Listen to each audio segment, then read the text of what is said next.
Assalamualaikum warahmatullahi wabarakatuh. Izin memperkenalkan diri, nama saya Eva Rizky dengan NPM 1811100136. Di sini saya akan menjawab pertanyaan UTS mata kuliah pembelajaran matematika SDMI. Soal yang pertama, bagaimana hakikat pembelajaran matematika yang berpengaruh dalam kehidupan sehari-hari, terutama untuk peserta didik? Nah, sesuai dengan tujuan diberikannya matematika di sekolah, kita dapat melihat bahwa matematika di sekolah memegang peran sangat penting. Siswa memerlukan matematika untuk memenuhi kebutuhan dan memecahkan masalah dengan kehidupan sehari-hari. Misalnya, berhitung, membagi, menghitung isi dan berat. Selain itu, siswa dapat mempelajari matematika lebih lanjut dan membantu memahami di bidang seperti fisika, kimia, geografi, ekonomi, dan siswa dapat berpikir kritis, logis, praktis, serta bersikap positif dan berjiwa kreatif. Soal nomor 2. Mode pembelajaran PBL merupakan konsep pembelajaran yang dapat digunakan dalam merangsang siswa untuk dapat berpikir tingkat tinggi.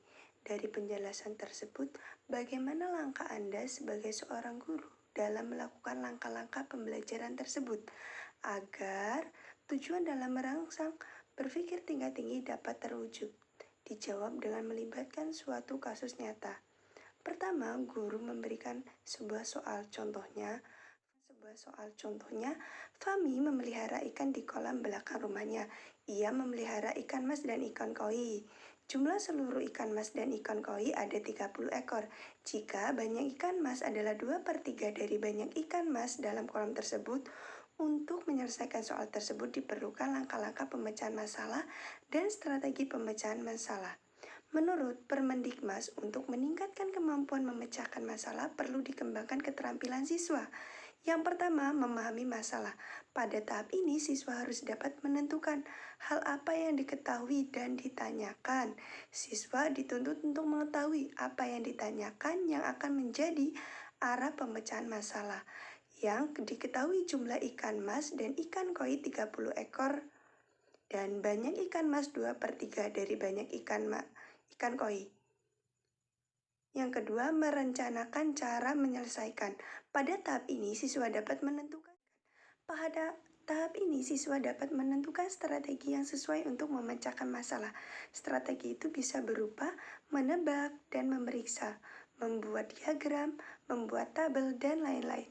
Nah, untuk memecahkan masalah pada soal tadi, apakah dengan menebak dan memeriksa atau apakah dengan membuat gambar? Yang ketiga yaitu strategi menebak dan menguji. Dari soal tadi, jumlah ikan mas dalam kolam 30 ekor dan banyak ikan mas 2/3 dari ikan koi. Maka setiap bilangan yang menunjukkan banyak ikan mas jumlahnya 30 dengan ketentuan jumlah ikan mas lebih sedikit daripada ikan koi. Langkah yang keempat yaitu melaksanakan rencana.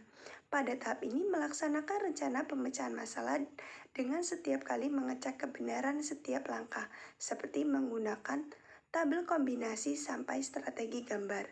Yang kelima yaitu menafsirkan atau mengecek. Hasil pada tahap ini, siswa harus memeriksa hasil yang diperoleh. Apakah hasil tersebut sudah sesuai dengan masalahnya? Untuk menafsirkan atau mengecek hasil dalam menyelesaikan permasalahannya. Soal nomor 3, buatlah konsep pembelajaran yang mengaitkan dengan PMRI, terutama di kelas rendah. Bisa dijelaskan secara lisan. Nah, kita akan belajar tentang bangun datar. Siswa diajak mengamati benda-benda di sekitarnya. Ajak mereka untuk mengenali bangun-bangun datar yang ada di sekitar kita. Setelah itu, guru memberikan gambar yang menarik serta realistik. Contohnya, gambar lingkungan rumah. Lalu diskusikan dengan siswa gambar tersebut. Minta kepada mereka untuk mengenali bangun apa saja yang ada di gambar dan ada berapa banyak bangun datarnya. Bagikan potong-potongan bangun datar yang sudah disiapkan yang terbuat dari kertas karton di setiap kelompok. Kemudian siswa mengamati dan mengelompokkan potongan-potongan tersebut. Minta siswa membentuk suatu bangun datar yang baru dari potongan karton tersebut. Untuk memahami cara berpikir siswa, lalu ajukan pertanyaan, bentuk apa yang kamu peroleh nak? Lalu bagaimana kau bisa membangunnya?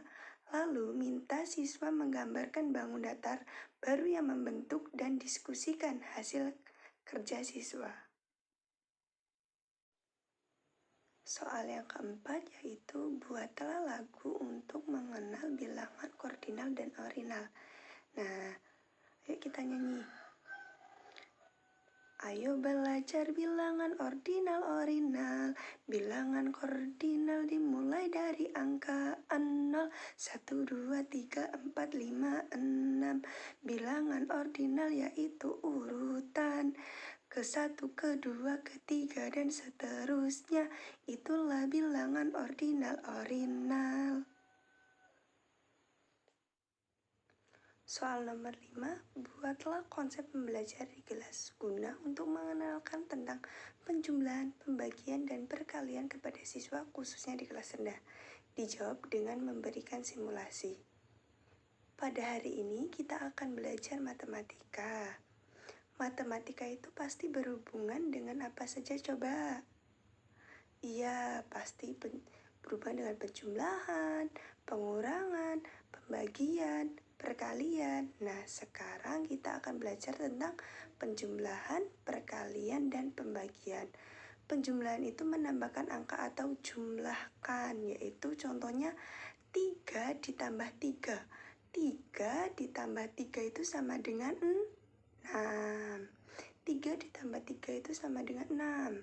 Sedangkan perkalian yaitu mengalikan atau jumlahkan berulang. Nah, itu contohnya 3 dikali 2. 3-nya ada 2.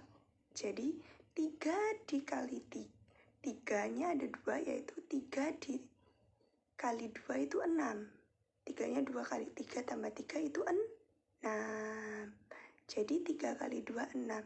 Sedangkan pembagian yaitu operasional dari kebalikan perkalian. Nah, kalau tadi kan 3 kali 2 itu 6. Kalau sekarang 6 dibagi 2, 6 nih, 6 dibagi 2 itu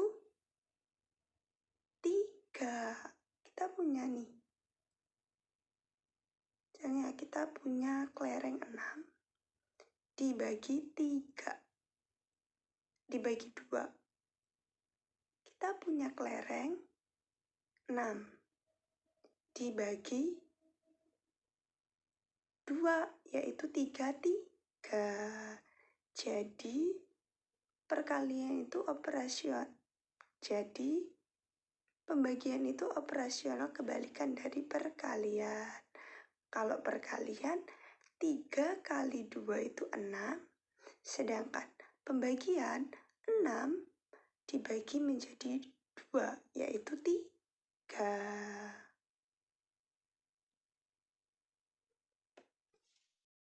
Demikianlah video dari jawaban soal UTS mata kuliah pembelajaran matematika. Apabila ada kesalahan saya mohon maaf. Saya akhiri. Wassalamualaikum warahmatullahi wabarakatuh.